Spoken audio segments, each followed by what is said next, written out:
Hey YouTube, Kira Twig here, bringing you all my Toy Box Yu-Gi-Oh! Deck profile for post Battles of Legends Terminal Revenge. The toy monsters were cards used by Yugi in the Yu-Gi-Oh! Manga during his final battle against the Pharaoh. These were kind of meant to represent, the innocence of the original Yugi, along with the playstyle of the deck, which is meant to set up the toy monsters in the spell and trap card zone, and then gain additional card effects when these cards are sent to the graveyard, whether they be special summon effects or more search power as well. We rely on some of the old toy monsters along with some of the new to play with this playstyle of the deck, but very, very happy with the results of it, adding in a few other engines just to help support the deck as a whole. So let's go ahead and get started with the deck profile. So we'll go ahead and start off with the toy monsters, running 3 copies of the new toy soldier. You can set this card from your hand to your spell and trap card zone as a spell. You can only use each of the following effects of toy soldier once per turn. If this set card in the spell and trap card zone is sent to the graveyard, you can special summon this card. If this card is normal or special summon, you can add 1 toy box from your deck to your hand, or if you control toy box, you can add 1 level 4 light monster instead. So the toy box is the main go-to spell that sets up a good variety of your cards in the deck, very similar to Toy Vendor in the Fluffle deck, but having the search power for that card, or if you already have it, the additional search power for our next toy monster, which is Toy Tank, which we're also running 3 copies of, being able to set this card just as you would Toy Soldier in the spell and trap card zone. And also, if it's set and sent to the graveyard, you can special summon this card. You can tribute this card to special summon 1 level 6 or lower monster from your hand, or if you control Toy Box, you can special summon 1 level 6 or lower monster from your graveyard instead, except for Toy Tank. So more of the resource grab as well, being able to then use this card as more of a resource to grab more and more of the different cards that we have in the deck as well, but being able to search it off of Toy Soldier and then just have more options to be able to summon out with this card as well. But one of the other toy monsters that we run is Toy Knight. It cannot be special summoned from the deck. If your opponent controls more monsters than you do, you can special summon this card from your hand. When this card is no more special summon, you can special summon 1 Toy Knight from your hand. So just giving you another resource to be able to summon out onto the field from the hand, being able to make use of this card for that resource just with all the other level 4 monsters we have. I would say the bigger weakness with this card is that it is not a light attribute monster, so you sadly cannot add it off of cards like Toy Soldier, but still, for the rank 4 or Link Monster engine that we want to push for in this deck as well, it helps for more of that setup as long as you have the other copies in your hand. But one of the toy monsters that does help with the actual playstyle of the deck is one of our older cards, and that is Toy Magician. With this card, you can set it from your hand to your spell and trap card zone, just like the Toy Soldier and the Toy Tank. And if this card is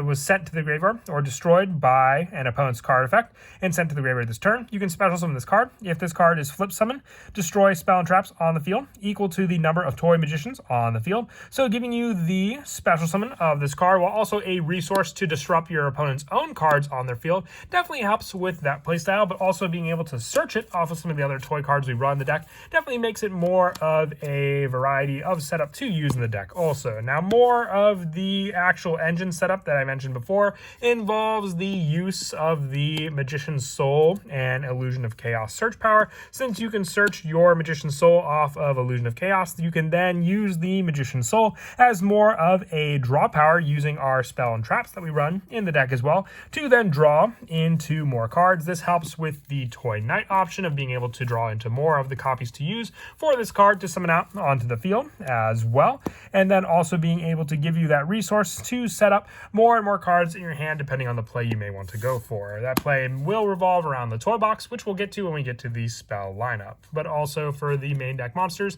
the 3 copies of Ash Blossom and the 2 copies of Effect Veiler just for the hand trap engine that we run along with the Infinite Impermanence in the deck. For the spells, with it being the main premise of the deck, we are running 3 copies of Toy Box once per turn. When an opponent's monster declares an attack, you can send 1 face-down card you control of the graveyard to destroy that opponent's monster, and once per turn, you can activate one of these effects. From your hand, deck, face-up monster zone, and or graveyard, choose up to 2 monsters with toy in their original name that can set themselves from the hand as spell cards, and set them in your spell and trap card zone as spells, or you can destroy up to 2 cards in the spell and trap card zone. So whether you already have your toy monsters set up in the spell and trap card zone, you can set those cards, and the toy box basically makes it so you're utilizing those monsters as taking the monsters out of the toy box, which is the back spell and trap card zone, but still having the option to either choose the cards, which means, I guess, putting them away or playing with them and taking them out of the toy box, gives you more of a defensive strategy against your opponent as well when they declare that attack, because then you have the destruction power of Toy Magician, you have the search and setup of Toy Soldier, and then also the initial special summon power of Toy Tank also.